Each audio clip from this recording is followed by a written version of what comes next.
Hoje em dia tem umas lojas de perfume em que a gente consegue chegar e escolher todos os aromas para produzir um perfume próprio.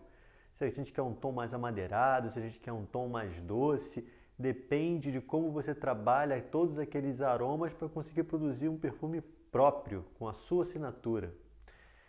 É um pouco complexo, né? Porque tem que ter uma acuidade no olfato que muita gente não tem. Eu, pelo menos, tenho muita dificuldade com isso. É uma coisa um pouco parecida para vinho, por exemplo. Eu gosto muito de tomar vinho. Não de tomar muito vinho, mas gosto muito de tomar vinho. Eu tenho inclusive um fígado que me ajuda a ser bem econômico com qualquer tipo de álcool, porque eu não consigo beber muito volume, porque eu fico bêbado muito rápido. Então eu tenho que tomar ali 2 taças, tá de bom tamanho para mim. Se eu passar muito disso, já começa a me dar problema. Eu fico inclusive tendo um dia seguinte muito ruim. Mas de toda forma, eu gosto de tomar bons vinhos. Eu não tenho essa qualidade toda no paladar para conseguir perceber todos aqueles detalhes que um sommelier consegue descrever para a gente. Na hora que a gente vai numa loja, escolher uma garrafa, a gente conversa com a pessoa que está ali presente, com o sommelier, ele vai dizer, aqui tem notas de nozes com chocolate, e você vai sentir um retrogosto de não sei o que lá, um tanino assim, assim, assado, um aroma de não sei o que combina com carne de caça, queijos e massa. Vamos supor, estou dando um chute aqui qualquer. É bem complexo, né? Eu só consigo tomar o vinho e saber se eu gostei ou, não tomei, ou se eu não gostei. Onde é que eu quero chegar com isso? É quase a mesma coisa com relação ao exame de imagem, quando o paciente traz aqui o exame para a gente ver. Tem gente que às vezes traz só o laudo, e para mim é muito ruim trazer só o laudo.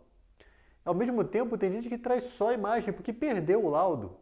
E também é muito ruim quando a pessoa perde o laudo. É pior ainda quando a pessoa não traz nada, né? Mas no universo em que a pessoa traz o exame pra gente, ver só o exame ou ver só o laudo é ver só uma parte do problema. E o que tem a ver o sommelier com a explicação dele em relação àquele vinho com o exame de imagem?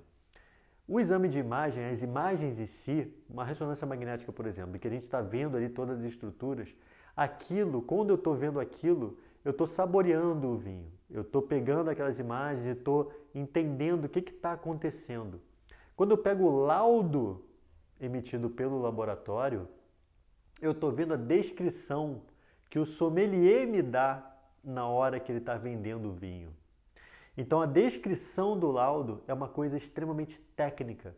A gente requer treinamento, a gente não, né? O laudo em si requer treinamento de um profissional para conseguir interpretar o que está escrito ali. Quando o sommelier me explica o que está dentro da garrafa, ele está falando um monte de palavras que são difíceis de serem compreendidas por mim, juntas, né, obviamente, para conseguir me transformar aquelas palavras em um gosto. Eu não consigo pegar tudo aquilo que ele falou e me falar, isso aqui tem gosto de chocolate. Eu sei o que é um gosto de chocolate. Isso aqui tem cheiro de madeira. Eu sei o que é cheiro de madeira. Mas ao mesmo tempo isso não transforma no meu cérebro, para mim, isso não se transforma em um sabor automaticamente quando eu estou imaginando que tipo de sabor vai ter aquele vinho.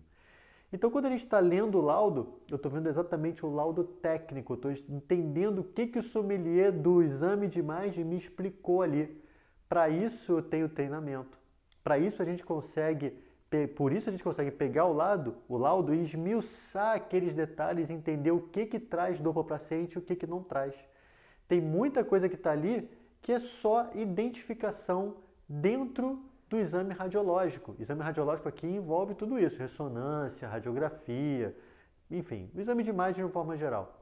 Então muita coisa que está ali é uma explicação técnica em que foram identificados aquelas estruturas e quais que estão íntegras, quais não estão e, enfim, coisas ao redor daquilo que a gente está olhando. Se a gente está vendo um joelho, vão ter músculos acessórios que eu digo em relação à articulação que a gente está analisando. Então, vão ter os músculos, vai ter informação sobre a cápsula, sobre a cartilagem, sobre ligamentos, sobre líquidos. Então tudo isso é levado em consideração na hora que a gente está vendo o exame de imagem.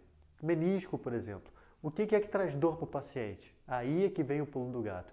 Quando o paciente lê o laudo, ele está pegando uma coisa que é extremamente técnica e está tentando interpretar. E aí fica muito difícil.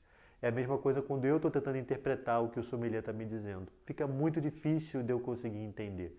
Então, para o paciente ler o laudo e conseguir entender e saber se aquilo está normal ou não, já é complicado. Quando a gente pega um laudo nosso, do nosso exame de imagem, sobre o nosso joelho, vamos supor, e vê um monte de estruturas sendo identificadas, a gente automaticamente fica preocupado. Independente se o laudo está dizendo que se a estrutura está normal ou não, independente inclusive se a alteração que foi encontrada representa algum risco, algum dano ou alguma indicação cirúrgica. O paciente não sabe interpretar aquilo. Então, já falei isso aqui em um vídeo há muito tempo atrás.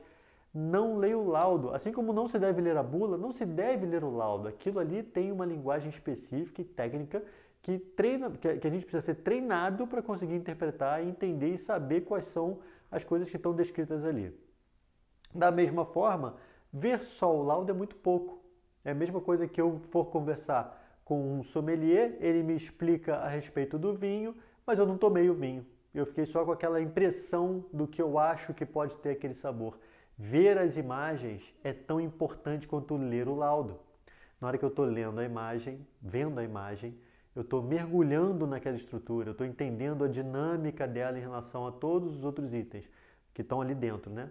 Mas aquilo é só uma fotografia. Ver a imagem é uma fotografia de um momento que o paciente teve.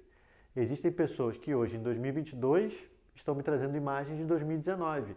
A estrutura mudou completamente de lá para cá. Muitas vezes o problema que ela tinha lá em 2019 não se reflete mais atualmente. A gente sabe quais estruturas vão estar parecidas e quais não vão estar. Para isso, também requer treinamento. Então, na próxima vez que você for a uma consulta com o seu fisioterapeuta e for levar seu exame de imagem, não leve só o laudo, assim como não leve só a imagem. Leve tudo para que ele possa apreciar toda aquela quantidade maravilhosa de informações para conseguir direcionar bem o teu tratamento e direcionar bem as condutas que vão ser usadas para conseguir melhorar o quadro clínico do paciente. Vamos em frente e até a próxima!